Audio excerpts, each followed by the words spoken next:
எந்தெந்த வீட்டில எல்லாம் ஜெப சத்தம் கேட்குதோ, எந்தெந்த வீட்டில எல்லாம் ஒரு கணவன் ஒரு மனைவி தன்னுடைய குடும்பத்திற்காக ஜெபிக்கிறார்களோ, கண்டிப்பாக அந்த குடும்பம் ஆசீர்வதிக்கப்பட்ட குடும்பமாக தான் அமையும். இந்த திருச்சபையில் வந்து பார்த்தீங்கன்னா ஒரு ஃபேமிலி காலையில் எனக்கு ஒரு ஃபோன் பண்ணுறாங்க. கிட்டத்தட்ட அந்த 4 o'clock அந்த மாதிரி இருக்குன்னு வைங்களேன். எங்களுக்கு டெய்லி 5 o'clock சர்ச்சில் ப்ரேயர் நடக்கும். அந்த ப்ரேயர் முடித்த உடனே ஒரு 6:15 மணிக்கு அவங்க வீட்டுக்குள்ளே போனேன். 2 பேருக்கும் பயங்கரமான சண்டை. நீங்கள் நம்ப மாட்டீங்க, 12:30 மணி வரைக்கும் அந்த வீட்டில் நான் பேசினேன். 12:30 வரைக்கும் அந்த கணவன் மனைவி 2 பேரை உட்கார வச்சு, பிரதர் விட்டுருங்க, பிரதர் சிஸ்டர் விட்டுருங்க சிஸ்டர், பேசி எனக்கு காலையிலே நான் சாப்பிடல, பயங்கரமான பசி, எனக்கு வேற தூக்கம் வேற வருது, என்ன பண்ணுறேன்னே தெரில. 12:30 மணிக்கு நான் முடிக்கும் போது அந்த சிஸ்டர் என்ன சொன்னாங்க தெரியுமா? பாஸ்டர், எதுக்கும் எங்கள் அம்மா வீட்டில் போயிட்டு நான் 1 மாதம் தாண்டி வர்றேன் அப்படின்னாங்க. அப்போது அவரோட இருக்கல, ரொம்ப துக்கத்தோட அவ்வளவு நேரம் உட்கார்ந்து பேசி துக்கத்தோட என்னுடைய சர்ச்சுக்கு நான் வந்தேன். அதற்கு பிறகு பல நாட்கள் தாண்டி இன்னொரு ஃபேமிலி எனக்கு கூப்பிட்டாங்க. இந்த மாதிரி எனக்கும் மனைவிக்கு சண்டையாக இருக்குது, நீங்கள் கொஞ்சம் வீட்டுக்கு வர முடியுமான்னு கேட்டாங்க. நான் என்ன சொன்னேன்னா, நான் உங்கள் வீட்டுக்கு வரல, நீங்கள் 2 பேரும் கிளம்பி எங்கே வாங்கன்னா சர்ச்சுக்கு வாங்கன்னு சொன்னேன். 2 பேரும் கிளம்பி சர்ச்சுக்கு வந்தாங்க. அவங்கள பார்த்து சொன்னேன், உங்கள்கிட்ட பேசுறதுக்கு முன்னாடி 2 பேரும் பலிபடத்துக்கு முன்னாடி முழங்கால் படிட்டு ஒரே ஒரு கண்டிஷன், 5 நிமிஷம் நீங்கள் ஜெபிச்சா போதும், ஆனால் நீங்கள் ஜெபிக்கிற சத்தம் ஒருத்தருக்கு ஒருத்தர் கேட்கணும், கேட்குறது மாதிரி ஜெபம் பண்ணிட்டு வாங்க, நான் உங்களோட பேசுகிறேன்னு. 2 பேரும் போய் பலிபடத்தில் முழங்கால் படிட்டு, எப்போவுமே சகோதரிகள் அழுகிறதுல ரொம்ப முன்னாடி இருப்பாங்கல்ல, இந்த சிஸ்டர் பலிபடத்தில் ஓன்னு அழ ஆரம்பிச்சிட்டாங்க. இந்த அழுகையை கேட்ட உடனே அவருக்கு ரொம்ப கஷ்டமாக இருக்குது. ஒரு 5 நிமிஷம் தாண்டி 2 பேரும் ஜெபம் பண்ணிட்டு வந்தாங்க. வந்த உடனே சரி பிரிஞ்சிடலாமான்னு கேட்டேன். நான் எடுத்த உடனே அதான் கேட்டேன், பிரிஞ்சிடலாமா, அதுக்கு தானே வந்திருக்கிறீங்க, பிரிஞ்சிடலாமா அப்படின்னு கேட்டேன். 2 பேரும் முழிச்சாங்க. சரி, நீங்கள் ஆலயத்தில் வச்சு தான் 2 பேரும் ஒன்றா, நீங்கள் இப்போ ஆலயத்திலே வச்சு உங்களை பிரித்து விடுறேன், 2 பேரும் கையை கோர்த்து பிடிங்க. ஏற்கனவே நீங்கள் கல்யாணம் பண்ணும்போது 2 பேருடைய கையை ஒன்று சேர்த்தாங்க, இப்போ 2 பேருடைய கையை நான் பிரித்து விடுறேன், கையை கோர்த்து பிடிங்கன்னா 2 பேரும் நுனியை தொட்டாங்க, அந்த விரலுடைய நுனியை. நான் உடனே கேட்டேன், கல்யாணத்தில் இப்படி நுனியை தான் பிடிச்சிங்களா இல்லை நல்ல கையை பிடிச்சிங்களான்னு. உடனே 2 பேரும் ரொம்ப ஸ்ட்ராங்காக கையை பிடிச்சிட்டாங்க. அப்போ அந்த 2 கை மேலே கையை வச்சு நான் ஜெபம் பண்ணும்போது இவங்க 2 பேரும் எத்தனையோ நாள் எத்தனையோ சூழ்நிலை, ஆனால் 2 பேரையும் ஒன்று சேர்த்திங்க. அவங்களுக்கு ஆண்டவர் செஞ்ச நன்மை இதெல்லாம் சொல்ல சொல்ல சொல்ல அவங்க 2 பேரும் அப்படியே கண்ணீர் விட்டு அழுதாங்க.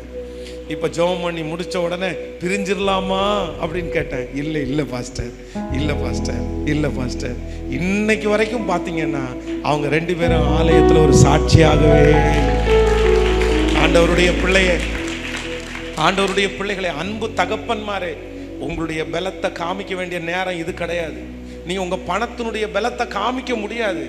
நீயா நானா அப்படின்னு சொல்லி நின்னுட்டீங்கன்னா, நான் சொல்றேன், யாரு ஜெயிக்க போறா?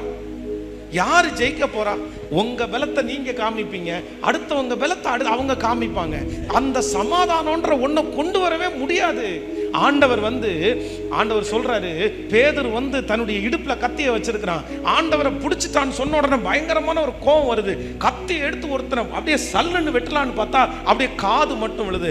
ஆண்டவர் என்ன சொல்றாருன்னா, டேய் போடுறா பட்டயத்தை, உரையில போடுறா, பட்டயத்தை எடுக்கிற யாவரும்.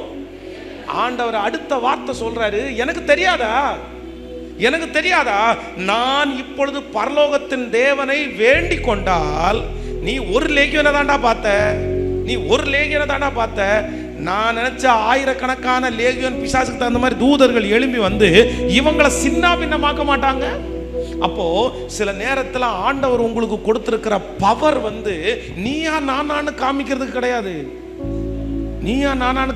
கிடையாது. ரொம்ப ஜாக்கிரதையா இருக்கணும். வேதம் சொல்லுகிறது, பெருமை உள்ளவனுக்கு கர்த்தர் உங்களுக்கு கொடுத்திருக்கிற அதிகாரத்தை, உங்களுக்கு கொடுத்திருக்கிற பவரை நீங்க எதுலையாவது காமிக்கணும்னு நீங்க நினைச்சீங்கன்னா, நீங்க உண்மையில சொல்றேன், வெற்றியான வாழ்க்கை வாழவே முடியாது. பவர் அப்படின்றது எதிரிக்கு காமிக்கிறதுக்காக அல்ல, நான் யாருன்னு காமிக்கிறதுக்காக அல்ல. கர்த்தர் எனக்கு கொடுத்திருக்கிற பவர் நான் அவரை மகிமைப்படுத்துவதற்காக மட்டும்தான். வேதத்தில் நீங்கள் தாவீதுக்கு முன்பாக ஒன்றுமே இல்லாத சவுலை கர்த்தர் ராஜாவா அபிஷேகம் பண்ணாரு. ராஜாவுக்கு வேற ஒன்றும் இல்லை, சவுல் கொன்றது 1000, தாவீது கொன்றது 10000 என்று அவங்க முறையா பாடின உடனே தன்னுடைய பவரை காமிக்கணும்னு ஆசைப்பட்டான். என்ன, எனக்கு முன்னாடியே அவனை ரொம்ப புகழ்றீங்க, எனக்கு முன்னாடியே அவன் ரொம்ப பெரிய ஆள் ஆக்குறீங்க, நான் பெரியவனா அவன் பெரியவனா, நான் இப்ப காமிக்கிறேன் யார் பெரியவனு காமிக்கிறேன். யாரு பெரியவன் என்று காமிக்கிறதுக்காக சவுல் எத்தனையோ முயற்சி எடுத்தான். ஆனா அவனுடைய பணம் நஷ்டமாயிடுச்சு, அவனுடைய குடும்பம் ஒன்றும் இல்லாம போச்சு. அவனுடைய பையனை குறித்து வேதம் சொல்லுது, யோனத்தான் கழுகை விட வேகமாய் ஓடக்கூடிய பலன் உள்ளவனாமா, அவ்வளோ பவர்ஃபுல். ஆனா அந்த பிள்ளைய ஒன்றும் இல்லாம இழந்துட்டான். ராஜ்ய பாரத்தில் 40 வருஷம் ராஜ்ய பாரம் பண்ணி சவுல் ஒண்ணுமே பண்ணல. காரணம் என்ன அப்படின்னா, தன்னுடைய பவர் குடும்ப வாழ்க்கையில, பிள்ளைகளுடைய குடும்ப வாழ்க்கையில பவரை காமிக்கிறதுல எந்த பிரயோஜனமும் கேட்கல.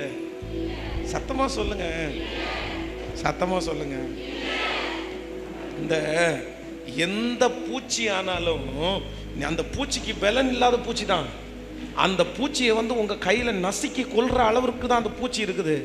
ஆனா அதை டிஸ்டர்ப்னு ஒன்று பண்ணும்போது, அதை குத்தும் போது, அதை கஷ்டப்படுத்தும் போது, அந்த பூச்சிக்கு எவ்வளவு பலம் இருக்குதோ அந்த பலத்தினால நமக்கு குறுக்க கண்டிப்பா என்ன பண்ணத்தான் செய்யும். கேட்கல. அது தோற்று போகணும்னு நினைக்காது, அது ஜெயிக்கணும்னு நினைக்கும். ஒரு பூச்சியே ஜெயிக்கணும்னு நினைக்கும் போது, நீங்க யாரையாவது குத்தணும்னு நினைச்சீங்கன்னா, ஒன்னு அழிக்கணும்னு நினைச்சீங்கன்னா, கண்டிப்பாக அவங்களுக்கு இருக்கிற பவர்ல அவங்க கண்டிப்பாய் முயற்சி எடுக்கத்தான். கேட்கல. அதுக்கு தான் வேதம் சொல்கிறது, சமாதானம் பண்ணுகிறவர்கள் பாக்கியவான்கள், அவர்கள் பூமியை. கேட்கல. பக்கத்துல கையை பிடிச்சு சொல்லுங்க, தாழ்ந்து போகிறவனுக்கு கர்த்தர் கிருபை அளிக்கிறார், பெருமை உள்ளவனுக்கோ கர்த்தர் எதிர்த்து நிற்கிறார்.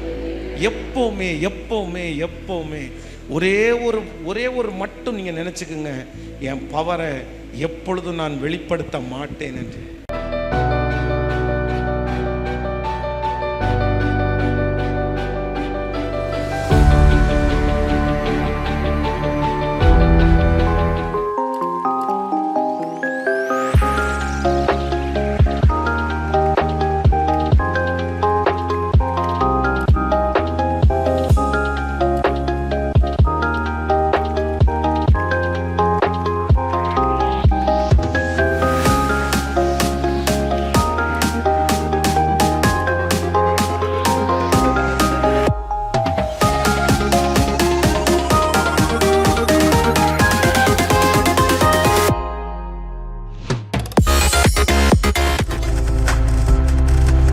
நீங்கள் பார்த்து கொண்டிருப்பது உங்கள் ஜாய் டிவி. உங்கள் துக்கம் சந்தோஷமாய் மாறும்.